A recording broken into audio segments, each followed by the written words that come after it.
Raj TV viewers எல்லாருக்கும் வணக்கம் and welcome to a show சரித்திர நாயகன் சிவாஜி கணேசன். இந்த நிகழ்ச்சியில் சிவாஜி அவர்களுடைய ஃபிலிம் கெரியரில் நடந்த பல இன்ட்ரெஸ்டிங்கான விஷயங்களை நம்ம பார்த்துக்கிட்டு இருக்கோம். அந்த வரிசையில் இன்னைக்கு எபிசோட்லையும் பல சுவாரஸ்யமான அப்டேட்ஸ் உங்களுக்காக காத்துக்கிட்டு இருக்கு. வாங்க நிகழ்ச்சிக்குள்ளே போகலாம்.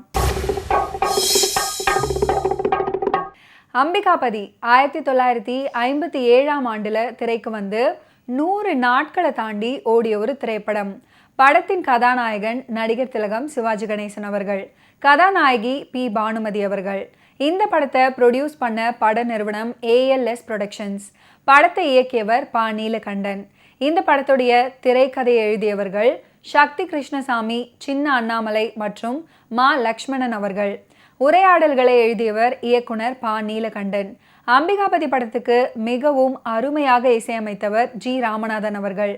அம்பிகாபதி திரைப்படத்துடைய கருப்பு வெள்ளை காட்சிகளுக்கு ஒளிப்பதிவு செய்தவர் V ராமமூர்த்தி.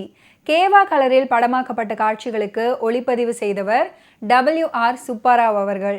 இந்த படத்துக்கு பட தொகுப்பாளராக பணிபுரிந்தவர் R தேவராஜன். அம்பிகாபதி ஒரு கவித்துவ தன்மை நிறைந்த காதல் கதை.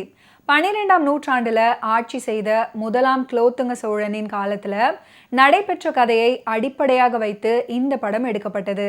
சோழ மன்னன் குலோத்துங்கனின் மகள் அமராவதி, அரசாங்க கவி கம்பர் அவர்களின் மகன் அம்பிகாபதி. இந்த 2 பேருக்கும் காதல் ஏற்படுகிறது. அதன் விளைவு மன்னனின் கடும் கோபம். அதைத் தொடர்ந்து சோதனைகள் உருவாகிறது. காதலர்களுக்கு வேதனை தொடர்கிறது. கம்பரை வெறுக்கும் ஒட்டக்கூத்தர் மன்னனின் கோபத்தை மேலும் தூண்டிவிடுகிறார். இதனால் மன்னனின் மகள் காதலுக்காக மன்றாடுகிறாள். கம்பர் தன்னுடைய மகனுக்காக மண்டியிடுகிறார். அம்பிகாபதி பேரின்ப பாடல்கள் 100 பாட வேண்டும் என்று பரீட்சை வைக்கிறார் மன்னன். வெற்றிக்கு பரிசு அமராவதியின் கரம், தோல்வியின் முடிவு அம்பிகாபதியின் சிரம் என்று முடிவாகிறது. அம்பிகாபதிக்கு வெற்றி கிடைக்கும் சமயம் அமராவதியின் அவசரம் ஆபத்தாக முடிகிறது. அதனால் அம்பிகாபதி தூக்கு மேடை ஏறுகிறான். அவனுக்கு முன்பே அமராவதியின் உயிரும் பிரிகிறது. வையத்தில் கூடாத காதலர்கள் வானத்திலே கூடுகின்றனர். இதுதான் அம்பிகாபதி படத்துடைய மூலக்கதை.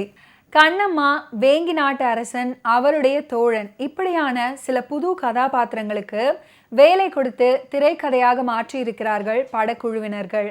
அம்பிகாபதியாக நடிக்கும் சிவாஜி கணேசன் அவர்கள் சிறப்பாக நடிச்சிருப்பாரு. தர்பார் விசாரணை காட்சி, தூக்கு தண்டனை விதிக்கப்படும் காட்சி, தன் உயிரை காக்க தந்தை மன்னனிடம் மண்டியிட போகும் சமயம் ஆகிய இடங்கள்ல அவருடைய நடிப்பு சிறப்பாக காண முடியும். பானுமதி அவர்கள் அமராவதியாக உணர்ச்சியுடன் நன்றாக நடிச்சிருப்பாங்க. காண்போரை கவரும் அழகு பெட்டகம் அமராவதியாக நடித்து மக்களின் உள்ளங்கள்ல நிரந்தரமான ஒரு இடத்தை பிடித்தவர் பல்கலை அரசி பானுமதி அவர்கள். அவர் மிகவும் இயல்பாக நடித்து மக்களின் கைத்தட்டல்களை பெற்றார்.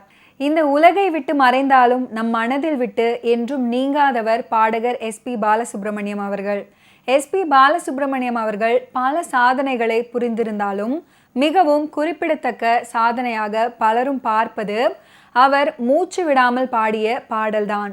கேளடி கண்மணி அப்படின்ற திரைப்படத்தில் இடம்பெற்ற மண்ணில் இந்த காதலன்றி அப்படின்னு தொடங்கும் பாடலின் 2 சரணங்களையுமே மூச்சு விடாமல் பாடியிருப்பாரு SP பாலசுப்ரமணியம் அவர்கள். SP பாலசுப்ரமணியம் அவர்கள் தான் முதல்ல மூச்சு விடாமல் பாடினார் அப்படின்னு நினைத்து கொண்டிருக்கும் வேளையில விஜயராஜ் அவர்கள் TM சௌந்தரராஜன் தான் முதல்ல மூச்சு விடாமல் பாடியிருக்கிறார் அப்படின்னு சொல்லியிருக்காரு. 1957ஆம் ஆண்டு சிவாஜி கணேசன் அவர்கள், பானுமதி அவர்கள் ஆகியோரின் நடிப்பில் வெளியான அம்பிகாபதி திரைப்படத்தில் இடம்பெற்ற வடிவேலும் மயிலும் துணை அப்படின்ற பாடல்ல TM சௌந்தரராஜன் அவர்கள் மூச்சு விடாமல் பாடியிருக்கிறாராம். அந்த பாடலை பதிவு பண்ணும்போது மூச்சு விடாமல் பாடிய TM சௌந்தரராஜன் அவர்கள் அப்படியே மயங்கியும் விழுந்து விட்டாராம். வடிவேலும் மயிலும் அப்படின்ற காம்போஜி ராகத்தில் அமைந்த பாடல் இசையின் மீது நாட்டம் கொண்ட ஒவ்வொருவருக்கும் சுவை மிக்க தேன் என்று துணிந்து கூறலாம். காம்போதி ராகத்தில் ஆரம்பிக்கும் இந்த பாடல் சற்றே சரிந்த குழலே அப்படின்ற பகுதி கேதார கௌளை ராகத்திலையும் பாடப்படும். 100 பாடல் காதல் ரசம் கலக்காமல் பாட வேண்டும் அப்படின்றது கட்டளை. பாடல் எண்களை எண்ணிக்கொண்டிருந்த அமராவதியின் தவறால் 100 பாடலும் முடிந்தது அப்படின்னு எண்ணி அம்பிகாபதி காதல் வேகத்தில் பாடும் பாடலாக அமைந்த இந்த பாடலை மிகவும் கம்பீரமாக சவுந்தரராஜன் அவர்கள் பாடுவது எழுச்சியூட்டும். ஒட்டக்கூத்தராக நடித்து தன் தனித்துவ நடிப்பால தான் ஏற்று நடித்த கதாபாத்திரத்துக்கு உயிர் தந்தவர் எம்என் நம்பியார் அவர்கள். ஒட்டக்கூத்தரின் பொறாமையையும் கோபத்தையும் ஆத்திரத்தையும் நம் கண்களுக்கு முன்னால கொண்டு வந்து நிறுத்தி இருக்கிறாரு எம்என் நம்பியார் அவர்கள். ஒட்டக்கூத்தரின் நயவஞ்சக செயலால் அம்பிகாபதியும் அமராவதியும் அடையும் துன்பத்தை பார்த்து கலங்காமல் யாராலும் இருக்கவே முடியாது. ஒட்டக்கூத்தர் ஒரு மாபெரும் புலவர். தம்மை விட சிறந்த புலவர் கிடையாது அப்படின்ற கவிதா கர்வம் அவருக்கு உண்டு அப்படின்ற கருத்தை சொல்வது போல அவருடைய கதாபாத்திரம் அமைக்கப்பட்டு இருக்கிறது. நம்பியார் அவர்கள் கூத்தர் பெருமானாக வந்து அடிக்கடி புருவத்தை நெருக்கியும் தூக்கியும் அதிகம் அலட்டி கொள்ளாமல் நடிச்சிருப்பாரு. அம்பிகாபதியுடைய தந்தை கவி சக்கரவர்த்தி கம்பராக படத்தில் நடித்து அந்த கதாபாத்திரத்துக்கு பெருமை சேர்த்தவர் எம்.கே. ராதா அவர்கள். சிவாஜி அவர்கள் நடித்த அம்பிகாபதி படத்துல சிவாஜி அவர்களுடைய தந்தை கம்பராக எம்.கே. ராதா அவர்கள் நடிச்சிருப்பாரு. சிவாஜி அவர்கள் 2 வேடங்கள்ல நடித்து பெரு வெற்றி பெற்ற உத்தமபுத்திரன் படத்திலையும் சிவாஜி அவர்களுக்கு தந்தையாக எம்.கே. ராதா தான் நடிச்சிருப்பாரு.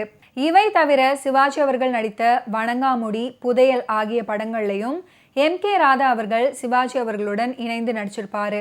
கண்ணதாசன் எழுதிய கண்ணிலே இருப்பது என்ன அப்படின்ற பாடலும் கேடி சந்தானத்தின் அம்புலியை குழம்பாக்கி ஆகிய 4 பாட்டுகளும் வெகு சிறப்பாக எழுதப்பட்டிருக்கும். பாடல்கள் கருத்து செறிவுடன் இருப்பது போல இனிமையாகவும் பாடப்பட்டு இருக்கும். கண்ணிலே இருப்பதென்ன பாடல் காட்சியை ரசிக்காத ஆளே கிடையாது. அந்த பாடல்ல பானுமதி அப்படின்ற தன்னுடைய பெயரை பானுமதி அவர்களே உச்சரித்து பாடி நடிக்கும் அழகு இருக்கே, அதை ரசிக்காத மனிதரும் கிடையாது. ஓகே வியூவர்ஸ், இன்னைக்கு நிகழ்ச்சியில் நடிகர் திலகம் சிவாஜி கணேசன் அவர்களுடைய ஃபிலிம் கெரியரில் நடந்த பல இன்ட்ரெஸ்டிங்கான விஷயங்களை நீங்கள் பார்த்து தெரிஞ்சிருப்பீங்க. மீண்டும் அடுத்தடுத்த எபிசோட்ஸில் சந்திப்போம். நன்றி, வணக்கம்.